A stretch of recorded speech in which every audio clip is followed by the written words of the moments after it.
My name's Chris. Hi, I'm Christy. Hey! Domo arigato gozaimasu. And welcome to the Washing Arigato. Is that how you say hello? Arigato. Arigato. No, domo arigato again. Hello is just konnichiwa. Oh, konnichiwa, motherfuckers. Yeah, Is that how it's that's pronounced? exactly. That's exactly. I'll use the little bit of broken Japanese I can speak to say, yeah, that's Konnichiwa, motherfuckers. That's exactly what they would say. Oh, and bend and hand over my business card. Is that? Yes, exactly. Okay. Hand over business card. Things I learnt from Japanese story. Vending machine. Anyway, so this is the Washing Up podcast. We're in Japan week. It's a little bit like Heston week because there's a lot of crazy things, but a lot more blustery and a lot more of a golden sperm on the building opposite. No, it's a golden turd. Now, They knew George was coming and thought they'd honour him. now we had a bit of this discussion tonight. Look, I'm going to continue to call it the golden sperm. Continue to call it the golden turd. And not only that, but we had someone on Twitter who sent us a photo saying, and the locals will call it the golden turd as well. Yes. And there was a photo that was sent to us of somebody bending over in an angle, so it looked like the golden turd was coming out. So whatever it was, how you cook on top of a building when that is opposite you, I don't quite know. It's inspirational. It's like, don't be shit. But it kind of flagged the idea that this is going to be weirder than Heston week. Yes. Let's face it, Heston week we just went to a couple of bush locations. We started this week with a golden turd / sperm on a building opposite a cooking site. When it's obviously winter and they've got fake pink flowers. Now, I don't know if these are just like winter blooming flowers, but I highly doubt it. Something tells me very early spring. Something tells me if they were there at cherry blossom time, it is the very start of the cherry blossom. Fukushima roses. Too early. They're glowing all year round. Anyway, so yeah, no, never too early for a Fukushima joke. So we decided that we were tonight, obviously, they were going to do something a bit different, and they talked about at the start of it, you're going to cook things you've never cooked before. We'll come back to that line because I think it gets really important when we get to the second challenge. Yes. But they basically said to them, go and shop. So it's a shopping montage. Yeah. Now, what I loved is these people, most of whom I'm putting a fair amount of money on, didn't speak English. I didn't speak Japanese. Some of them don't speak English. Well, they've obviously got a translator. I know they've got a translator there, but just the idea that it looked like Callan, for example, had just gone up and was in conversation with this guy about these dried berries. And I reckon some of these shop... You just have to suspend your disbelief. I reckon some of these shop assistants saw these guys coming. I've got this sesame dressing. Get the stuff out the back. Yeah. So that we dropped it this morning. Smash it up. Tell them it's a rare berry. Yeah. Hi, we're a fancy butcher shop. Just add an extra 0 at the end of our use a lot of J's when you talk about the berry. Just goji. Yeah, no. More J's. More joji. Yep, the joji berry. There you go. Joji. The joji berry. Sell it. Tell them it's ultra sweet. Just make it up. So I'd like to think that that's what happened. But they're Japanese, and I don't think so. In Australia, someone would definitely do that. No. I saw the chef's table. We talked about it on Food Nerd Vanity Project with Fee Newen. Yeah, and we talked about the Ivan Orkan episode of Chef's Table, where he opened up a ramen place as an American in Japan, and they said that the suppliers and stuff just didn't want to deal with him because he was white. And no, you can't cook our food. What do you mean? Go away. White man don't make ramen. So I like the idea that they were messing with them. Unfortunately, I think, as I said, they had translators. They had local foodies who would have been going and doing like the bulk shopping for them. Because if you notice, like, they went in and they went, we'll have one of those. And the next thing there's enough to do everybody's mystery box. So they went, when we say one of these, what we really mean is all of your supply. Well, the only one I saw that got the bulk was Carly. I'm sure I saw multiple wrapped Wagyu beef. Yeah, but as we talked about, and Kira on Twitter raised this one, that this was, we're pretty sure, how Channel 10 found themselves in receivership. And like George and Gary were marvelling at it. They're like, is that the high marble score Wagyu? And she's like, yeah. Yes. And they're like, nice work. Like, wouldn't you? The producers have probably just gone, not our budget. Well, if you're Carly, all you say is, I didn't really know the conversion rate. I don't know. I know that the yen sort of... Again, 100,000 yen was what, $10 Australian? That's cheap. Well, conversion rate's really good here, isn't it? Strong dollar, isn't it? Strong dollar. So, Now, We're opening up a coal mine in the Barrier Reef. Surely that's got to be worth something. if you were like Ben when he went off and did the Took one for the team. Gaston did the really difficult task of sampling all of the different... What a guy. He did all the different sampling of the sake. It was... just take a moment for him there. I know. I don't know how he coped. I like to think they had to direct him back to the set for the cooking. And that's why they had Aram and Eloise there to prop him up as he's walking through the streets. He's like, I can go shopping on my own. No. We'll send them with you, left arm, right arm. And I like the idea that they acted sort of like a tripod for him, and meanwhile he was acting sort of like a periscope for them, just looking over the top of everybody in the street. Yeah. Looking about 4 blocks ahead going... I see the golden turd. It was a beacon. The golden sperm draws you towards them. Also tonight I was making lots of jokes on Twitter about the golden sperm, and at which point I also made a comment about flavour on one of the dishes. And just after I've typed a joke about the golden sperm, the MasterChef Twitter account tweeted back, "We can't wait to taste." And I had to do a double take. They were talking about the flavour thing I'd mentioned. They weren't talking about the golden sperm, but I did have to do a double take. Let's double check that. Wow, have we really moved into the 21st century that far now, where like major TV networks, television show accounts are going sperm? Yep, sperm. Yep, definitely. Let's talk about us eating sperm. So with Ben, to go back to Ben and go back to Gaston and his work with the suck, which is important. Yeah. It was really important if you were having a shot every time they said the words game changer tonight. Because you would have been... You would have been as smashed as Gaston would have been after he was doing the sampling. I like the idea, by the way, and I know you listen, so I hope you confirm this at some point. How many rounds worth of... I just need to test this one again, did you go with? No, I just like to think that his God's Bridges, I don't think we got it in that take. We'll have to take another take. Can I do that again? Look, yeah. Hey. I've been a model. I've been in photo shoots. I know the angles. Or he's deliberately stuffing it up. Has a sip, says, "Oh, shit. Oh, we can't use that take. I swore." Can we do that again? Oh, fucking beautiful. Oh, sorry. I'll do that one more. Fuck, that's good. Oh, whoops. Sorry, you need to do that one again. Fucking love this. Oh, no. She spent the whole day there. Also, by the way, I'd also like to think that Trent managed to get himself on this trip too. Well, he's got to go back to his ninja school, doesn't he? Nobody noticed he was there. So if I was Trent, I would have just snuck onto the plane. He was smuggled in on business class. I'm totally sure. And we forgot about it at the top of the show, but I think it really needs to be said. Lovely job there by Sarah. Lovely job there by Sarah and Tamara in their perfect little ad for Qantas business class. The only thing that was missing was a few choir children in the background. Yeah, there are still Call Australia Home, yes. To cities. Interesting point about that song for the ad campaign. You do know they changed the words. Do they? Because Qantas at the time didn't fly to Rio. So they had to change the song. So when they did it for Qantas, it was to New York to Rome in old London town because they didn't fly to Rio.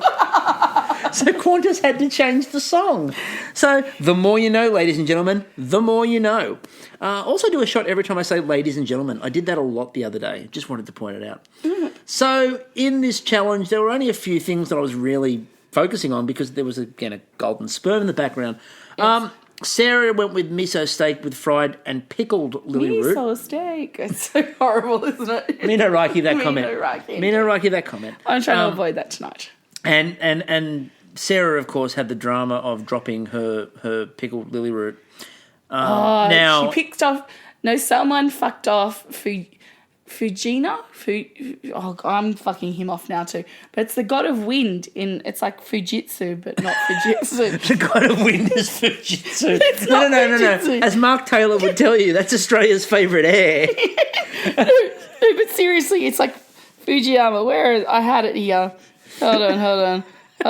Okay, Fujin, not Fujitsu, just Fujin, okay?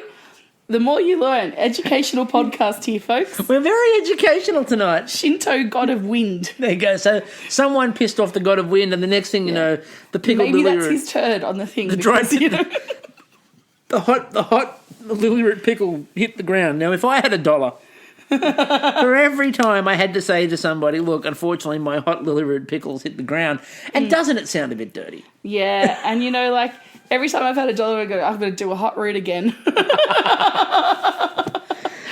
And with that, we move on. Now, Eloise decided to... Now, Eloise has had a bit of an interesting relationship with the judges. Now, last week, she went with a flavour profile they said was far too simple and wouldn't work because it was far too simple. So this week, she decides she's going to try mochi.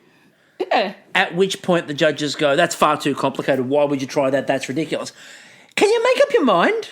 Like, simple or sophisticated? Yeah. What do you want? She's like, does one, they go, that's too simple. You can't really do that. It's a simplistic flavour. She was grinding her own rice flour, for God's sake. Yeah, exactly. There's technique involved. Now, as Matt Preston did say later on, cutlery that stands up on its own is not good. So that kind of didn't work. But she adapted beautifully with the idea of those yams and grind the yams up. That was really well done. Eloise is sort of coming to her own. Now, we move on from there to Carly. And now Carly in that first challenge had something that amused both of us quite highly. Carly announced that she was going with shabu shabu. My mind just automatically pictured like a 70s disco group. So they were the compadres of the big group. They were like a Wawa Ni. Bit of an they were before Wawa Ni, but they were after Shanana. So there was Shanana, then there was Shabu Shabu, then there was Wawa Ni. And yeah, they were around with Earth, Wind and Fire, and they were around with Boney M, and there was Shabu Shabu. And their disco hits will live forever. And I like the idea that Carly decided to honour them. Yeah, with a Broth Me Baby. Broth Me Baby. That was their single, wasn't it? Yeah. Broth Me Baby, exactly. It was wonderful. So they're all fighting for this. Well, I couldn't work out what they were fighting for. The advantage. Let's put that in quotation They need marks. to stop telling everyone you're fighting for the advantage. This is a game changer. Drink. No, it's not. You just get to pick an ingredient and you'll usually fuck it up. And that's the point, is that this idea... And the thing was, she got to pick the ingredient tonight, Diana, but she didn't even get like 15 minutes extra with it. No. She just got to pick. Now, here's my problem with tonight. They told everyone, you're fighting for immunity and whoever wins will go right through to the immunity. Now, that's a great idea. Woo. But as a result, if you're kind of fucking things up, what the hell is there to make you actually try something? Yeah, exactly. Because if you sort of honour, go... Chris, you're fighting for your honour. You know, they're going after Mr. Miyagi, you know, like, I will defend your right and your honour. The Karate Kid song, you know the one I mean? I know exactly what you mean. You like the way I hung you out there. Yes, you bastard. When you couldn't remember the words to Glory of Love by Peter Cetera. Literally moved away from the microphone and went, this is all yours. Yeah, I did literally lean back then and just let it go. And I'm like, rescue me. Like, No, that was all you. They're fighting for honour and for the glory of love. Like a knight in shining armour from a long time ago. So, see, I could have bailed you out. And you did. But I made a conscious decision. What is this? It's a podcast. You've been here. You've seen this before. I've accused you of murder on this podcast before. That's true. This is like, this is nothing. I hung you out on a song lyric. I didn't say you killed people again. And okay, moving on. So anyway, Diana wins the advantage. And this is where we'll go back to that first comment they made. So the first statement they made on the show tonight was, they'll cook things they never imagined. I can't imagine ginger. So, Diana, you get a choice between 3 ingredients, wasabi, ginger, or soy. In Japan, you say. Far out. I'm baffled. Where? When they were doing that big shopping challenge, where on earth did they find these 3 ingredients? Where would you find ginger, wasabi, or soy in Japan? I don't know. They sound more like Southeast Asian ingredients to me. They sound more like the sort of flavours you'd find in Albuquerque. Which is sort of where Carly went with her pickle idea originally, but we'll come back. So she went Roadhouse. But then they tried to sell them to you by going, I've never seen ginger that looks this beautiful. They got very Martin Yan for half a minute there. No, only that, they got a little creepy because he's like, it's just so young and fresh. It's It like, was a bit seedy, I won't lie. Are you trying to broccolize this ginger? And then the wasabi, they're like, but, you may have used wasabi, but this is wasabi root, which is what wasabi's made out of. So I don't see... I mean, the big thing that most people probably don't realise is that most wasabi that you have in the West isn't actually Can wasabi. I just say, I reckon most people do know that because we're not dumb and we've all been told. Okay, fine. No, it's just not you. No, it's not you. Okay, I might have overreacted then because I saw it on fucking Facebook like 3 times this week going, oh, did you know wasabi's not actually wasabi? That little green dyed paste you get out of the little packet, not actually wasabi. I'm sure people know this by now. They know it's horseradish? Yep, mixed with mustard seeds. There we go. Mustard. So apparently, you all know that. My apologies. Yeah. And soy. Do you have anything to say on soy? Soy. That sort of blinding insight is what you come to this podcast for. That's the blinding insight of the washing up. Soy. I do have to say that George really showed his shallowness, and what he had to work with by going, oh, just look at the packaging on it. You know it's going to be good. It's wonderful. It's wonderful soy gold sauce. tie. It's amazing soy sauce. It's not just soy sauce. It's special soy sauce. Harvested by virgins at the Look new at moon. the package. It was wrapped in like the little thin white foam things you'd buy when you buy bottles that have been shipped by freight. That's what it was. That's what it was. It was like the bottle holder. It's like, look at the packaging. It's a bottle wrapped in like a polystyrene. George, it's not that fucking fancy. And don't we all know that these days, like all the... No, we don't all know, in fact. Okay. No, go on. We all know that these days, everywhere you look, everyone's gone for the fancy but rustic-looking packaging. And then Diana's gone, no, you can tell it's fancy. Yes. It tastes a little... And then she sort of really couldn't come up with a way to explain what it tasted like that was different from soy. Yeah. So I usually, when I go to the Chinese grocery shop, when they've got the expensive soy, it's usually on the bottom shelf. You know why? Because you're not going to knock it from your baskets from down there, are you? And if you do knock it down, it's just going to hit the ground from like a foot. Exactly. So you're going to break it. As opposed to dropping it off the top shelf. Yeah. So Eliza then gave one of those... It's a comment that I wouldn't normally think Eliza would make. There are other people in this contest I would have expected to make this statement. Mm. But Eliza's talking about the pantry and she goes, first of all, nothing's where it usually is. Well, it's not the usual pantry, Eliza. You think? That's a problem. And then she says, everything's a little bit foreign. Now, can I just... Hashtag white people. I need to say, Eliza, it's not foreign. No. You're in Japan. Yes. You are foreign. Those ingredients are not. No. It's like you're the one that is flown out on a passport to another place in the world. And the language is not English because you're in Japan. So the idea of everything's a little bit foreign. You're the foreign object. It's not them. You know, it's not like, what are they doing? They're foreign. No. It's so something my mum would say. Now, Gaston decides that he's going to do something that is going to terrify the judges. Gaston decides he's going to make an ice cream. And not put any...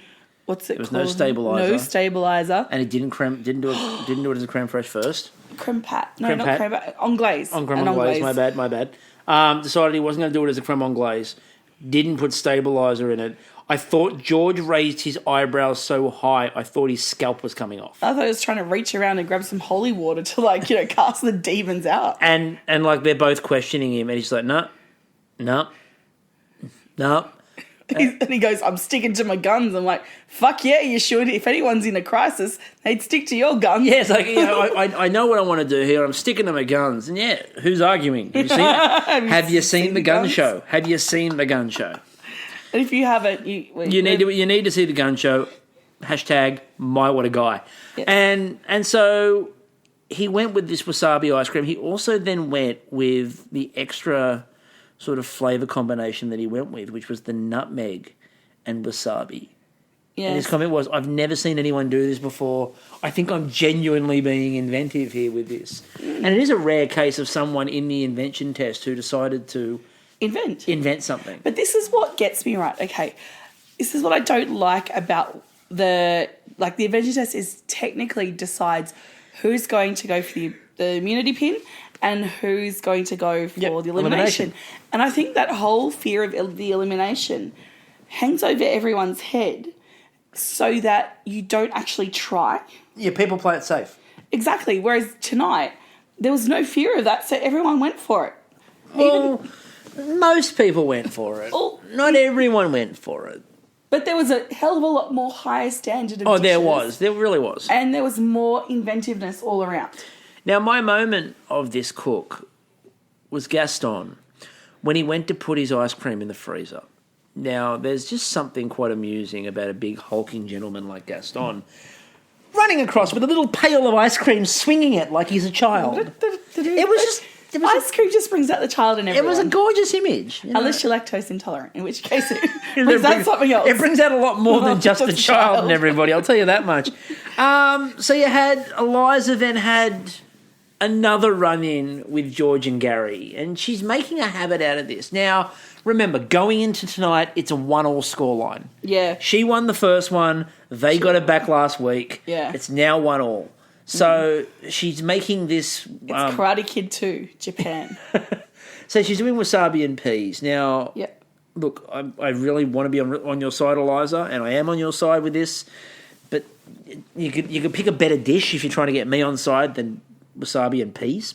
Cause I like the tinned wasabi peas. Like, I know I've said I don't like peas on this podcast quite a lot, but I actually realise I do like the dried peas with the wasabi around them, and you're looking at me like I'm just disgusting, which that's fine. You can do that because I will enjoy them anyway. Yeah, you will. I mean, for someone who doesn't like peas, you eat a lot of dishes with peas in them.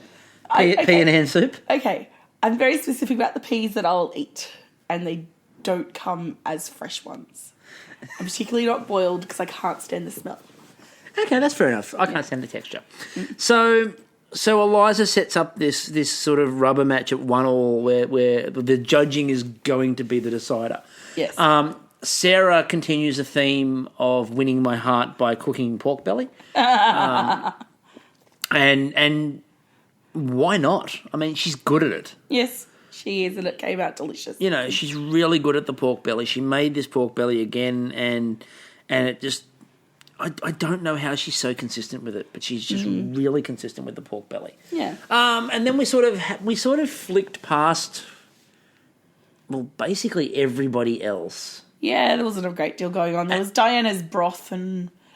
no, Diana, I think they flicked over.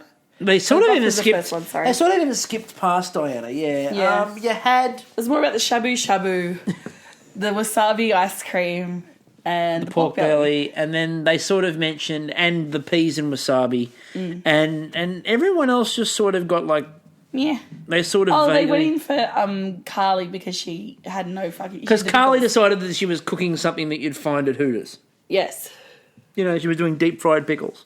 And there was a moment that I loved with Carly when she was trying to stop everything blowing away, and she had this bowl of panko crumb, and she's put her hand down to guard over the top of the panko when the wind kicked up. So she's put an open hand down over the bowl, and as she's done this, all the panko has started stirring with the wind, and it looked like she was casting a spell. She's the next airbender. Yeah, she was. She was summoning something. I don't know where she was summoning it from, but it was on the way, that's for sure.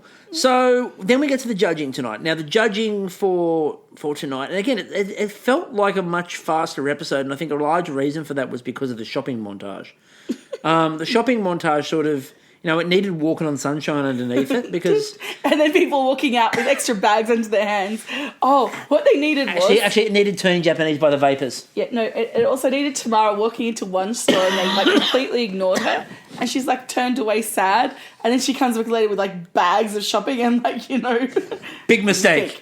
Huge. So you had... Eliza, Gaston, and Sarah were the first three tasted. And they really didn't need to taste everybody else because those were the three they brought forward. Then we had what I always like to refer to when we're talking about what they're doing, and it's sort of as we refer to it, the montage of mediocrity. It was Aram. Aram led off the montage of mediocrity, and I felt bad for Aram because he made a wasabi ice cream. Now, Gaston's just made a wasabi ice cream. They're talking about as this is fantastic, this is amazing, this invention is so out of this world. Well done. And then Aram, what'd you do? It feels a bit like Millhouse when Bart brings his bigger brother to show and tell. Yes. And then Millhouse is next up after he's been talking about riding a Harley Davidson and test flying planes. And Millhouse goes, I've got a horsey. Nay. Nay. So Aram serves up his horsey. Nay. Nay. And Ben at the back yells out, what? Yeah, I think Tamara was in the montage of mediocrity. Tamara was in the montage of mediocrity. Callan was where they told her that Callan got they told her that she should sell the rice crackers that she made. That's right. Eloise made a scallop roe, which seemed to be pretty good. They seemed to like it, and that was handy.